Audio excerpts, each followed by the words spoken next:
Hey guys, Collin Chi, certified nutritional consultant, numerologist, bringing you guys another talk today. Today, I'm going to be giving you guys the secret to love. Okay, what is the secret to love? What is the key to love? We're all, a lot of us are looking for that perfect relationship, our soulmate, that perfect match, that person that's going to be on the same frequency as us, and somebody who we can share amazing times with and life with.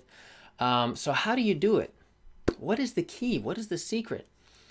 I'm going to say that a huge secret, and I consider this as the holy grail to love and relationships and compatibility.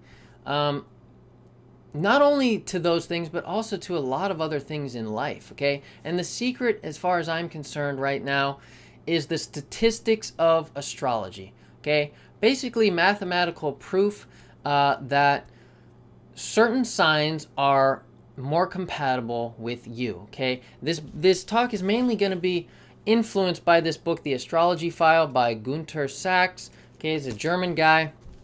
Of course, there's criticism about this book out there on the internet. There's criticism about anything that's talking about astrology in general. So I hope you guys have an open mind. I hope you can remain open to the fact that in its time, astrology was the science of its day. Okay, originally science and religion were one. Okay, I'm going to seek to combine them in this video. Okay, the mathematics and metaphysics, I want to combine them here. Okay, I hope to satisfy the mathematical people, the logical people, the people that may not necessarily even believe in astrology, and the other people that are interested in spirituality, occult, metaphysics, mystical stuff. I hope this satisfies both of you guys. So I'm going to be telling you who is more likely to be single than other, which signs of the zodiac are more likely to be single, which signs of the zodiac are more likely to be in a marriage, and which signs are actually compatible with each other according to statistical mathematical analysis. Okay, statistics is a branch of mathematics.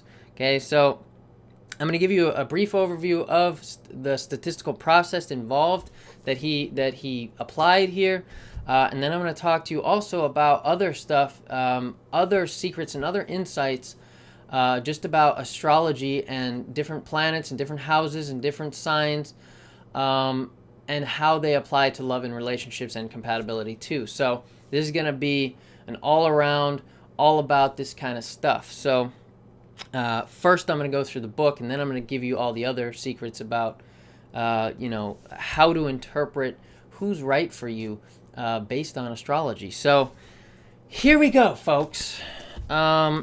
Awesome book. Again, this book has its criticism out there, but so does every book.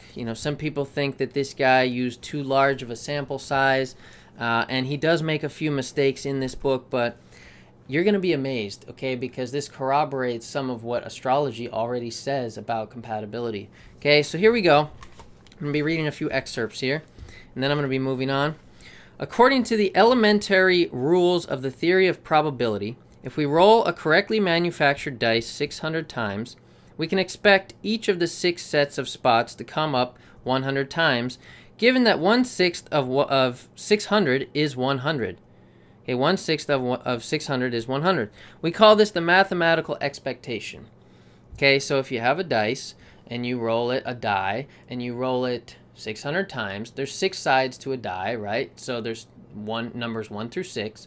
So if you divide 600 by 6, you get 100 times. That's the mathematical expectation that, let's say the number 5 comes up or the number 2 comes up. It's expected to come up 100 times. Okay, simple. If, for example, the number 5 is thrown 110 times, we call this the actual value. In this case, the actual value is 10% above the mathematical expectation. Okay? That makes sense, right? So you throw it 180 times, you throw number 5 180 times. Obviously, that is the actual value as opposed to the expectation 100 times. The bigger the difference between actual value and mathematical expectation, the smaller the influence of chance. Okay? So, obviously, there's less of a chance that somebody's going to roll that number 5 200 times. There's a very, very small chance that that's going to happen because the expectation is 100 times. For you to throw it 200 times and throw the other numbers only a few times, that's a pretty rare possibility. That's a pretty, there's not much chance involved in that according to statistics. Like that, something was meant to be there, something made that happen, right? Statisticians have developed certain procedures such as evaluating and indicating the probability of an element of chance in the deviation between mathematical expectation and actual value. If the probability of chance elements in the deviation is no more than 5% or in a ratio of 1 to 20, the deviation is described as significant. Okay, this is statistics terms, significant. Okay, or you have slightly significant, you have significant, and then you have highly significant. Okay, according to regular statistics, a 1 in 20, a 5% chance,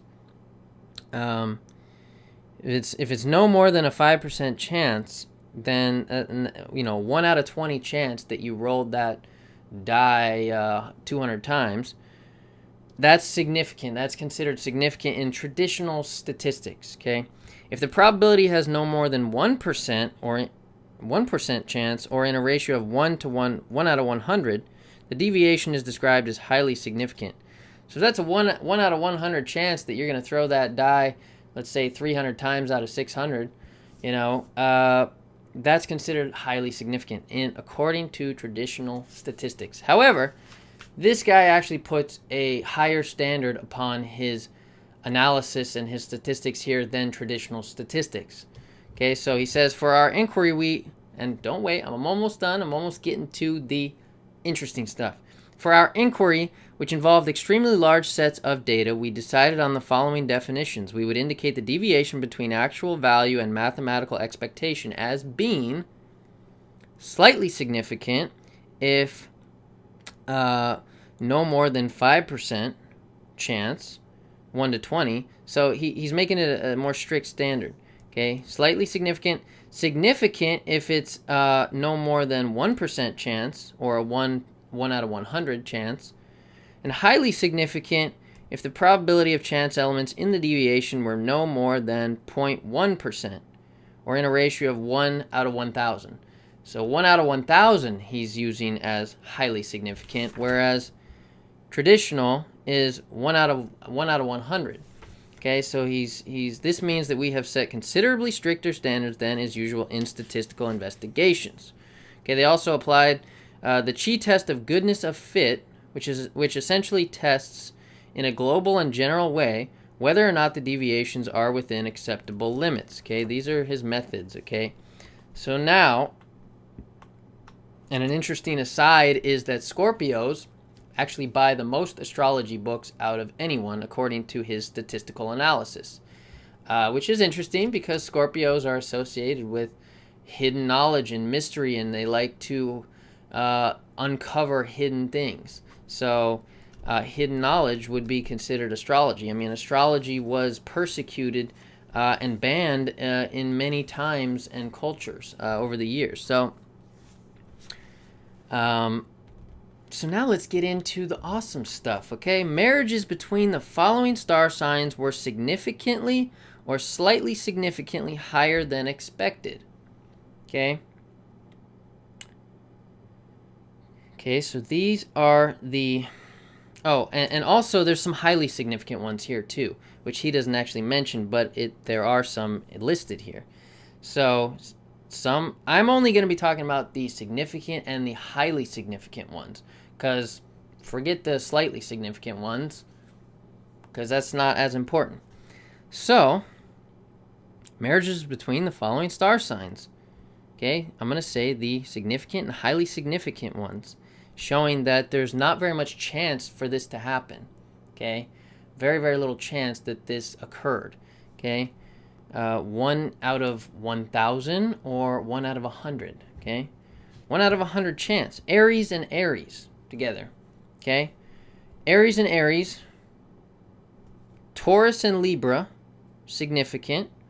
Okay, Aries and Aries, significant. Taurus and Libra, significant. These are the people that are matched with each other. Okay, Virgo and Virgo, these are the most likely to be matched in marriage, to marry each other. These are the most likely signs to actually marry each other. Okay, in that combination of signs. Okay, Aries with an Aries, a Taurus with a Libra, significant. A Virgo with a Virgo, significant. Scorpio with a Pisces, significant. Sagittarius with a Sagittarius, significant. Sagittarius with an Aries, significant. Capricorn with a Capricorn, highly significant. Aquarius with an Aquarius, highly significant. And Pisces with a Scorpio, significant. Okay? I hope you started to see a little bit of a pattern there. The pattern that I see here is these are the sun signs, okay, of people. The pattern that I see is the same. If you have the same sun sign, you're likely to be in a marriage together, or you're likely to be in a relationship, and which could mean that you're a better match for each other. You guys like each other. You happen to like each other more if you're the same sign. You're on the same frequency, okay, same vibration. You have the similar values, okay? You have similar values. Yet you might have some differences, of course, but we have this tendency to want to bring drama into our lives sometimes, and hold on to relationships that are not serving us, and hold on to relationships that are difficult, because it's like an addiction to that drama, when we could just go along with what's easy. Somebody who's the same sun sign as us sounds easy. It's like we're from the same planet. If I'm a Virgo and you're a either from the same planet, or from the same, or we contain the same element, right? If I'm a Virgo and you are a Taurus, we're both earth signs. We're both the same in that element way. So I'll talk about that. Then it makes it easy, makes it natural, makes it at least more natural and easier than average. Okay. So than an average relationship. So again, you see a pattern here with same sun sign, Aries and Aries, Virgo and Virgo together, Sagittarius and Sagittarius being together. Or you also see a pattern here with the elements, or even a pattern with the planets. The second one I mentioned, Taurus with a Libra, as significant, not very much chance, meaning that not very much chance in it means that, like I said, these are the likely ones to be together. I hope I'm making sense, because this book is difficult. Taurus and Libra, they're both ruled by Venus, same planet, okay? So it's like they're coming from the same planet, okay? If our souls descend here from some other realm, from these planets, according to the primum, mobile, they think that soul descends from the rings of Saturn initially. That's a whole other thing. But Taurus and Libra, both ruled by Venus, okay? Virgo and Virgo, Aries and Aries are both fire signs. Taurus and Libra are both Venus, okay? Virgo and Virgo, both earth signs. Scorpio and Pisces, both water signs. Okay, Sagittarius and Sagittarius not only are the same sun sign, but they're the same element, fire sign. Okay, those are fire signs. Sagittarius and Aries, significant, both fire signs. Okay, Capricorn and Capricorn, both earth signs. Aquarius and Aquarius, both air signs. Okay, Pisces and Scorpio, both water signs. Okay, so we see that. Next, moving on. The following combinations were significantly or slightly significantly less than expected. I'm also going to mention the highly significant ones and skip the less significant ones. Okay, I'm going to mention the highly and the significant. Highly significant and significant. Okay, Leo and Aquarius. So these are the signs that are least likely to be matched up, the least likely to marry each other, the least likely to be in relationships with each other. Okay, Leo and Aquarius, considered significant. Okay, Aquarius and Scorpio, Aquarius and Taurus. Okay, Aquarius and Taurus are considered highly significant. Okay, so the pattern there, you got Leo and Aquarius, that's fire and air. Fire and air, and this rings true with actual astrological interpretation having nothing to do with statistics. This is what they say, that fire and air don't necessarily always go together well, but some people say that they go together well because air can can flame the fire or feed the fire. So, that's not completely ringing true, but with because I feel like it could go either way with air and fire. More likely is water and earth go good together, earth and earth go good together, fire and fire go together well. Water and water obviously go good together. But, water and fire and air and fire could go either way, especially with water and fire. Water puts out fire, right? Air and fire could really go either way. Some people say it's a good thing. Some people say it's a bad thing. Water and earth definitely are considered a good thing. Earth and earth considered a good thing. Okay, so Aquarius and Scorpio, you have air and water. Okay. Aquarius and Taurus, you have air and earth. So you have, you don't have any of the elements matching up here. So these are the ones that aren't, these are the least likely to get together because you got no elements matching. You got, like I said, you got air, you got fire and air, you got air and water, and then you got air and earth. So it makes sense that they wouldn't really work together. Okay, this remarkable result shows that star signs clearly are of particular importance when it comes to choosing a partner. Okay, moving on. Okay, the result was amazing when we compared the astrological principle of the elements with our statistically based evidence. 12 of the 13 pairs who marry most frequently belong to the same element. The element of chance in this result was no more than 1 in 7,700,000. People born under the same star signs seek each other out, namely in 8 of the 13 significant cases. The probability is less than 1 in 6,700,000 that 8 of the 13 significant star sign combinations with an above average inclination to get married consisted of people with identical signs. Okay, that's a pretty big, that's pretty crazy. 1 out of a 1 in 6,700,000 chance. Pretty crazy. Okay. Although this is nowhere near so pronounced, we have the case of the 12 star combinations who, according to our calculations, are significantly less likely to come together. Here there doesn't seem to be much in the way of mutual attraction. In the zodiac, these star signs stand in a square formation, in other words, at angles of 90 degrees. So you have squares in astrology and you have trines in astrology, okay? A trine is a positive aspect. These are called aspects in astrology. So a trine is having the same element. So Capricorn, Taurus, and Virgo, that's a triangle. That is a 120 degree relationship. That's considered harmonious, beneficial, easy, natural, flowing, things of that nature. Okay, a square aspect, a 90 degree angle on that zodiac wheel, that's considered difficult. That's considered just challenging and difficult. So anybody that's a square to you, you may not necessarily have the greatest compatibility with. However, there's more to this than sun signs. This whole book is based on the sun signs. There's also the rising sign to consider. There's the moon, there's Venus. I'm going to talk about all those things in a minute. There's your midheaven. There's all kinds of things. There's the houses. There's a lot of things you need to consider. This is just one layer here to this conversation. But square signs, so signs that are in a square aspect to you. Let's say you're a Virgo. Square would be, a square aspect would be Gemini, Pisces, and Sagittarius.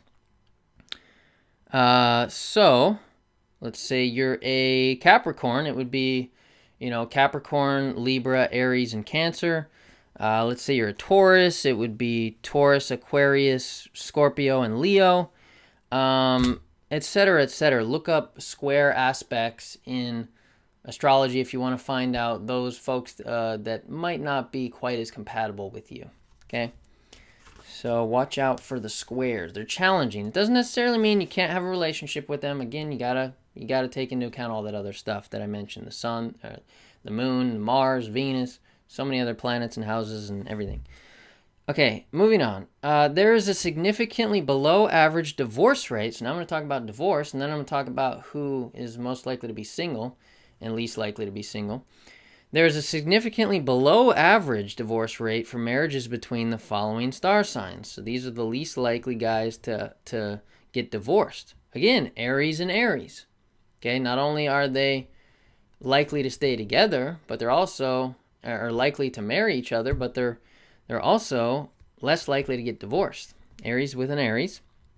Okay, a Gemini with a Taurus with a Cancer, Capricorn with a Pisces, Pisces with a Scorpio. Okay, for some reason these guys get along together and they don't divorce as often, these matches. Okay, for whatever reason. I mean, you see Aries, Taurus, and Pisces show up the most here.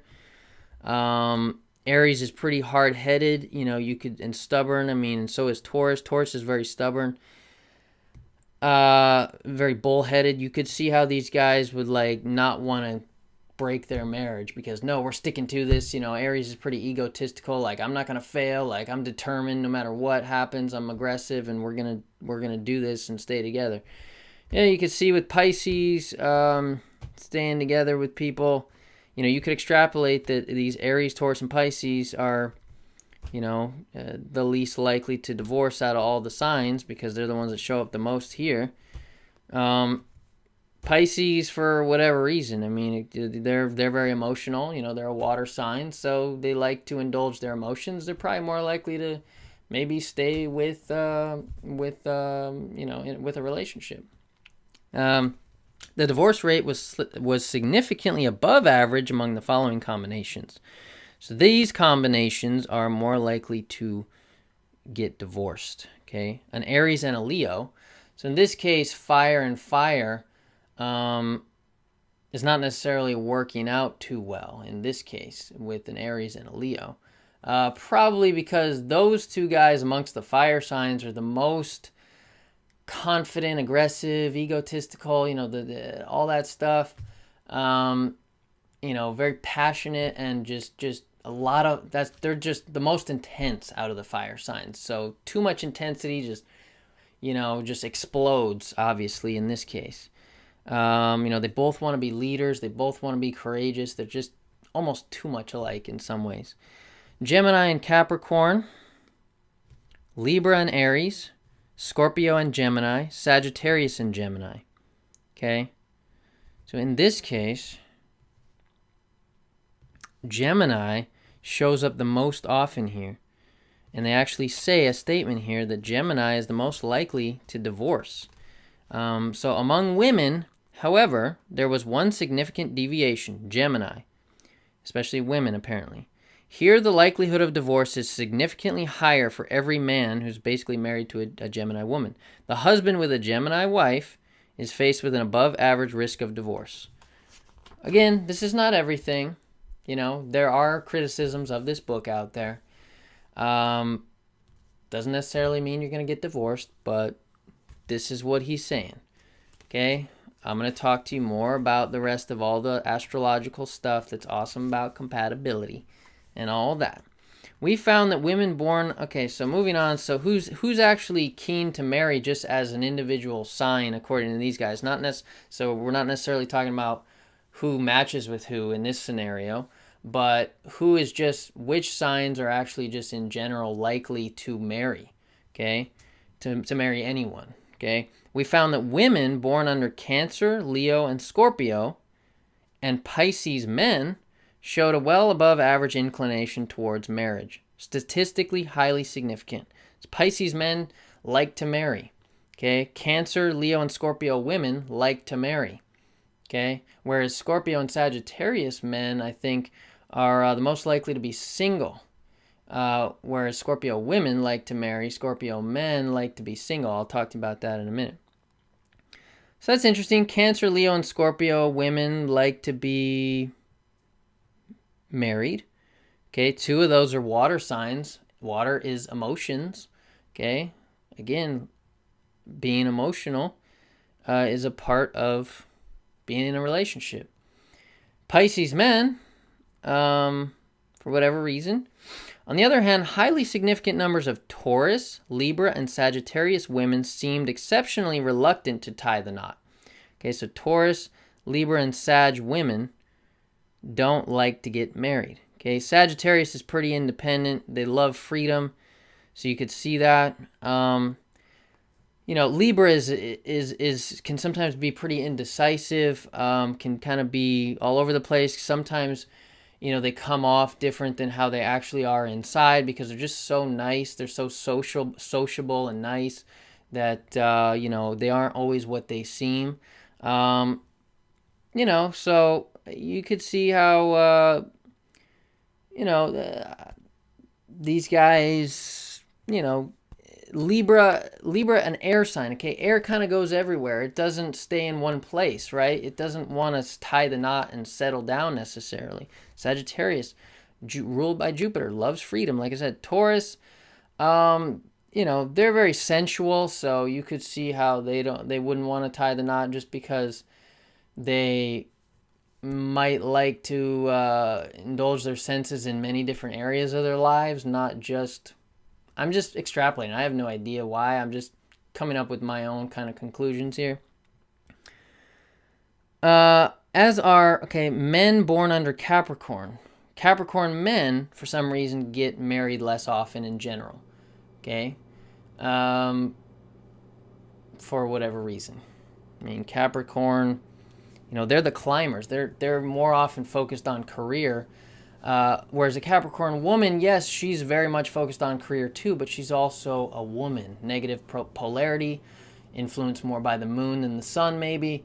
So Capricorn women, that might not be the case of. Whereas men, in this instance, for some reason, they're so focused on their career, maybe, that and their status and all that they and corporate climbing, that they don't necessarily want to get too involved in marriage and screw all that up. So that's just my extrapolation.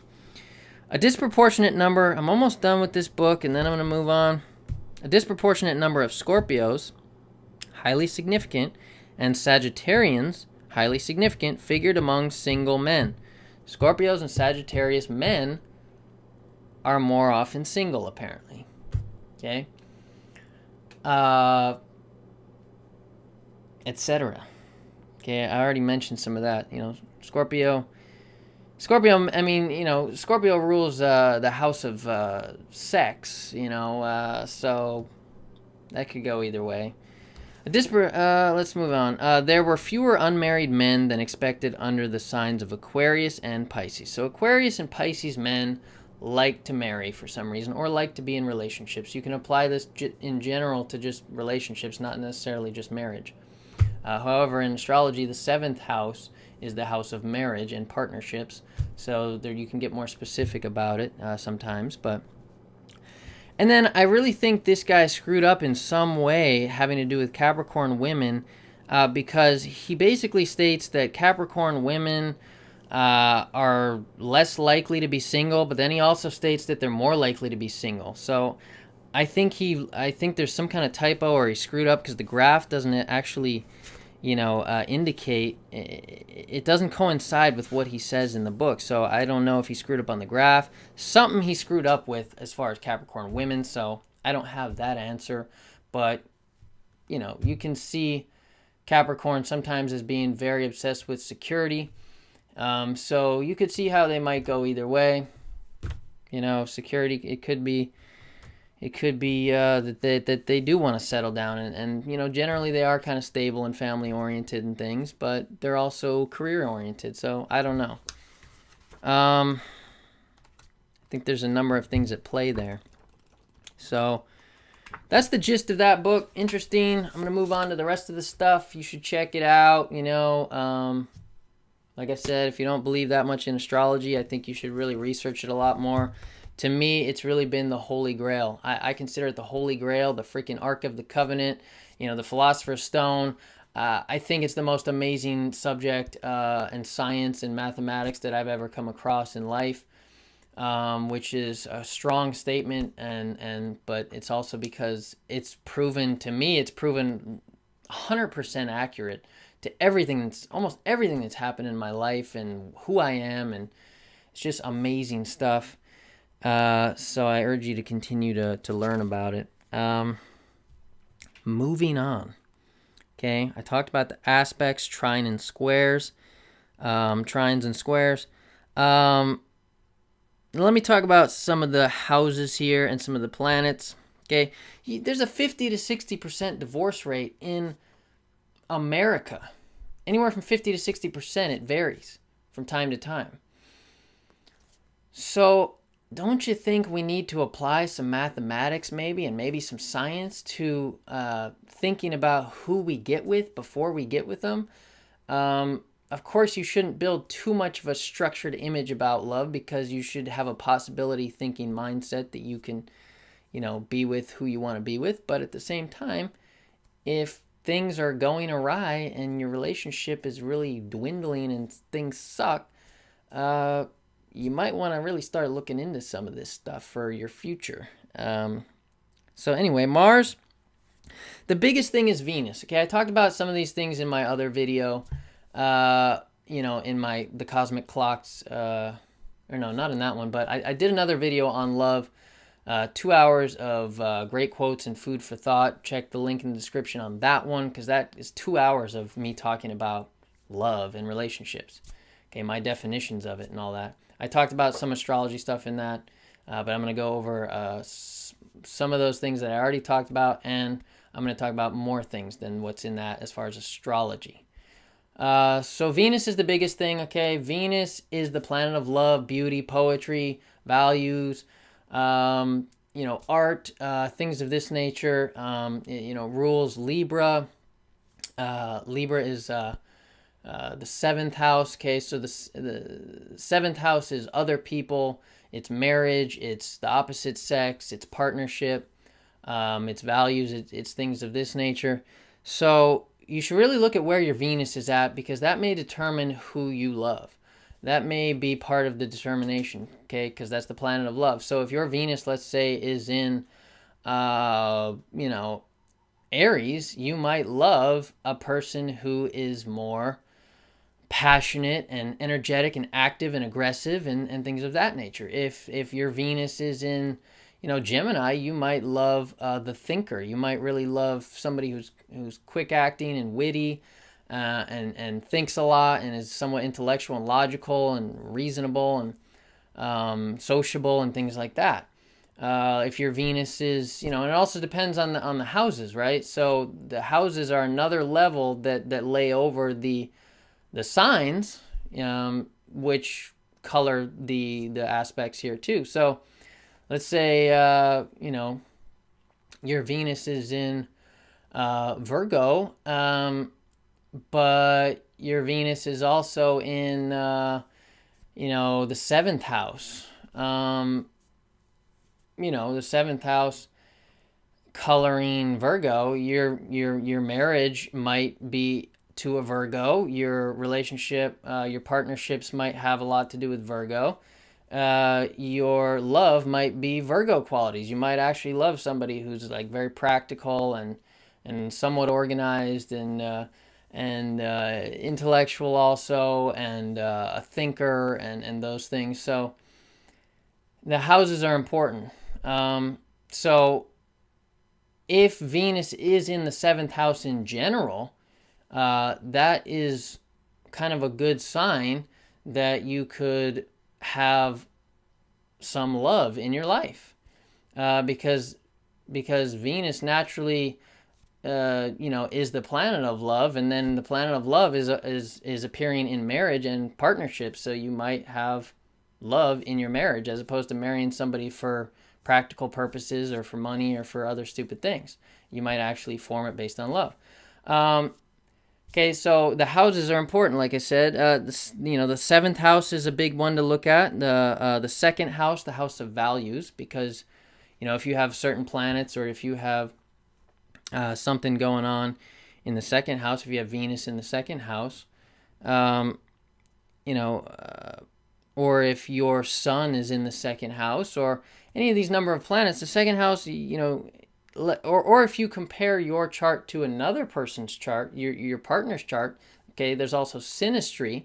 Synastry is basically overlapping your partner's chart with your chart and then seeing where the houses and planets fall and things.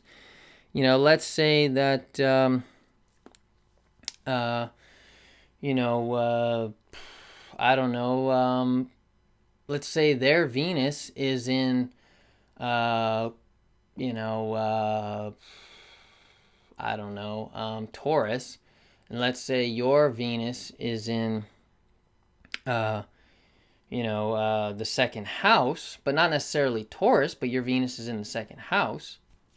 There might be some love going on there. So, because the second house is ruled by Taurus. So, your Venus in the second house, their Venus, so it makes sense. So, also you got to look at the fourth house, which is the home and foundation, see what's going on in that house.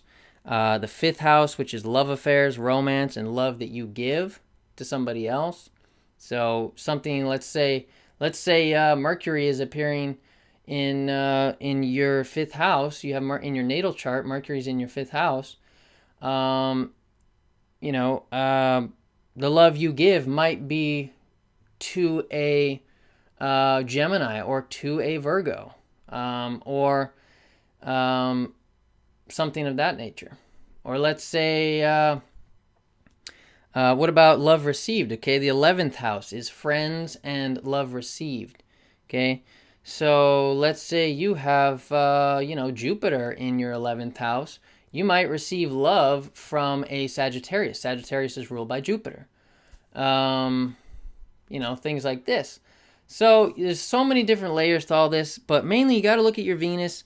You also got to look at your Mars. If you have Venus with Mars in any of these important houses, that's a good sign that you could have love in your marriage or your partnership or your your relationships, because Mars and Venus together conjunct each other in your natal chart, especially in any of these houses. Mars is passion and energy, okay? Venus is love. So you combine those two, they kind of like ignite each other, and you can be very passionate about loving another person that has to do with the sign that's in or the house that's in. Other than that, I mentioned in the other video that if you guys both have the same moon, let's say your partner has moon in Libra and you also have moon in Libra, that could be a very good thing, because you're emotionally the same. You have the same frequency emotionally. Of course, then there's the houses to consider, which will color those emotions slightly differently, but you do have that aspect of having the same kind of emotion, similar emotions. So that could be a good connection, good synergy there. If your sun is the same, obviously. If your sun and your partner's moon, or vice versa, your moon and your partner's sun are in the same sign, or the same house, that could be a beneficial thing, especially if it's in these houses I mentioned, 2nd, 4th, 5th, 7th, or 11th. But could be any of them. That could be beneficial, especially if the man's sun is in the same sign as the woman's moon, because the sun is more of a male energy. Okay, it's more positive. It's positive. Whereas moon is negative. Moon is, so you have that attraction, positive to negative, right? You got to consider your rising signs. You could have a Pisces rising, and let's say your partner has a sun in Pisces. There's obviously some similarity there. You guys have some similar ground beneath you that you can relate on, obviously. Rising sign is kind of like your personality and how you are on the surface and socially. And your sun is kind of like your inner self. So your personality might actually match with that other person's inner self. So, so things like that. So you got to look at these things in a lot of different ways. Now, if you, let's say, have Saturn in the 7th house, which is, again, the house of marriage and partnerships. Saturn may delay your marriage or limit your marriage potentials in some way, possibly because Saturn is delay and limitation, among other things. So you can have that going on. What else? If you've got, let's say you have Sun and Venus conjunct each other in your chart, in your natal chart, or if it's forming a conjunction with your partner's natal chart in synastry, then Sun and Mars don't get along too well. It's kind of like, even though they're both fiery, Sun and Venus. I'll mention Sun and Mars in a minute. Sun and Venus conjunct. Okay, the Sun can kind of overpower your Venus, so it can overpower your sense of love. And then especially if you have Mars near that, let's say you got Sun and Mars. Sun and Mars are going to kind of overpower and be so aggressive that your love planet is kind of dwindled and burned up in that Sun, especially. So Sun conjunct Venus could be, might limit your love to some degree if they're very close conjunction. But there's just so many things here, so many things to think about. If you have, let's say, let's say you've got,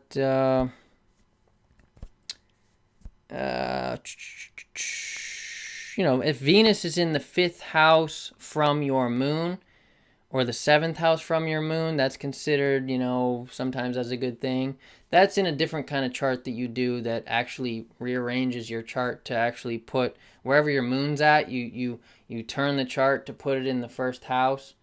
And then if your Venus is in the 5th house from that moon, then that's considered, a good thing for love.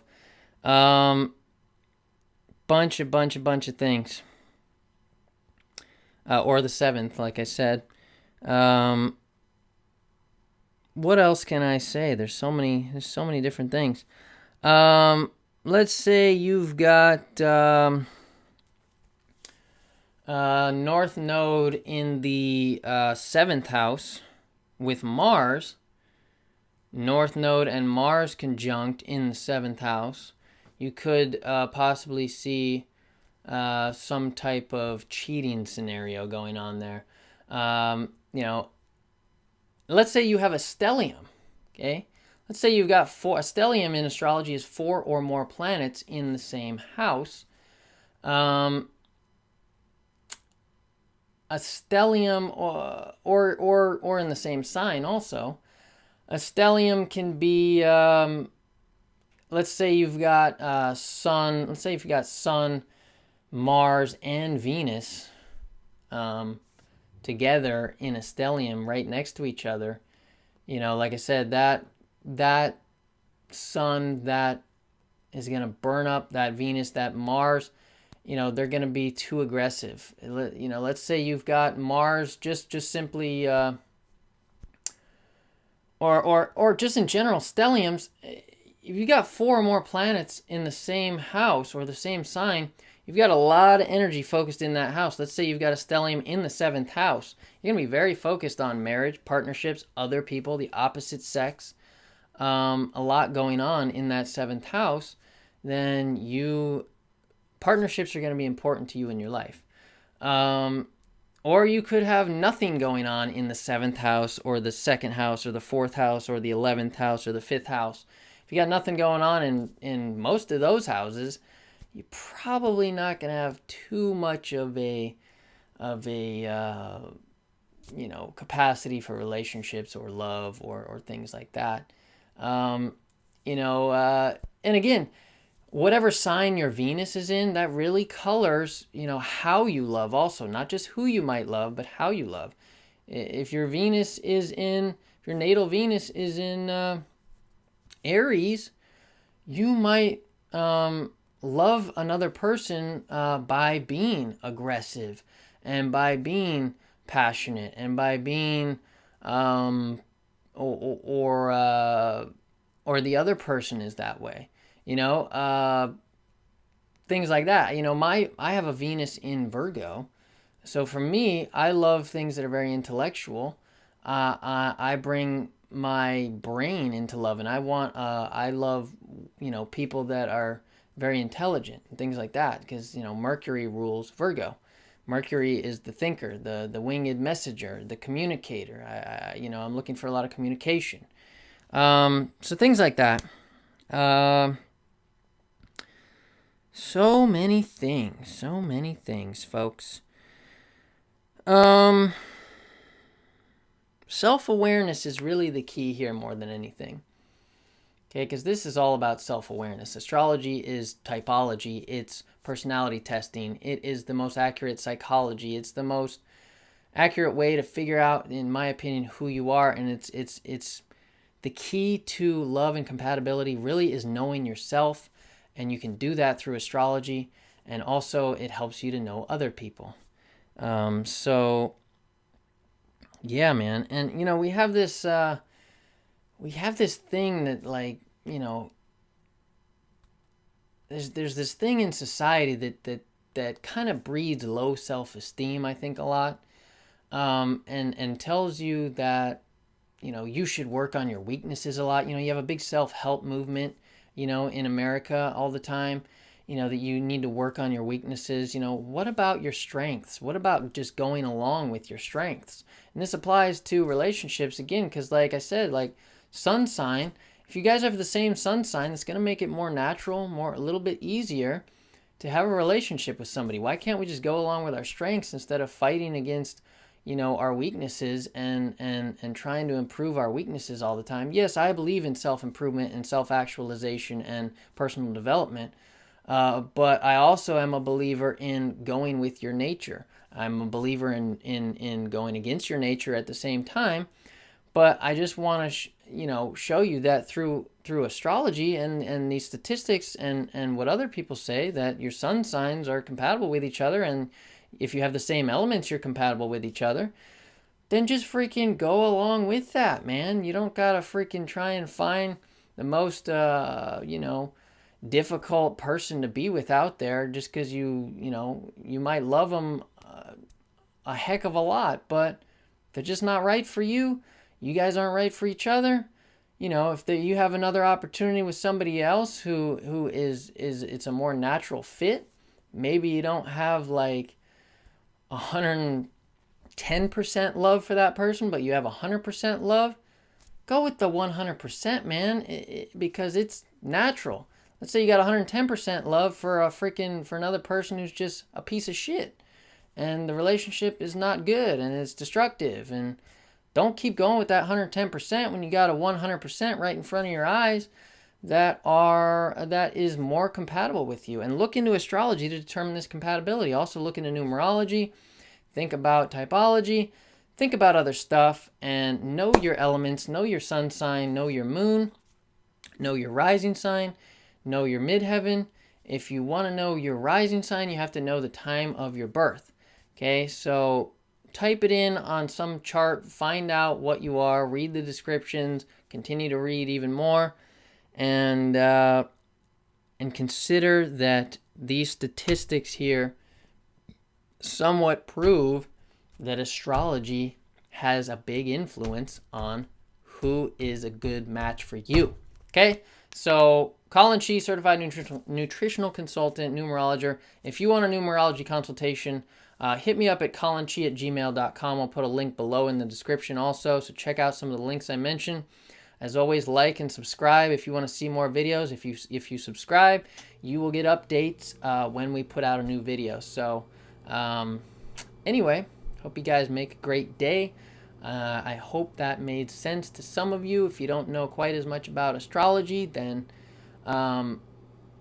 look into it, because there's a lot of different things that can color who you should be with and who you shouldn't be with, and who's right for you and who's not right for you. So as always, Collin Chi, certified nutritional consultant, numerologist.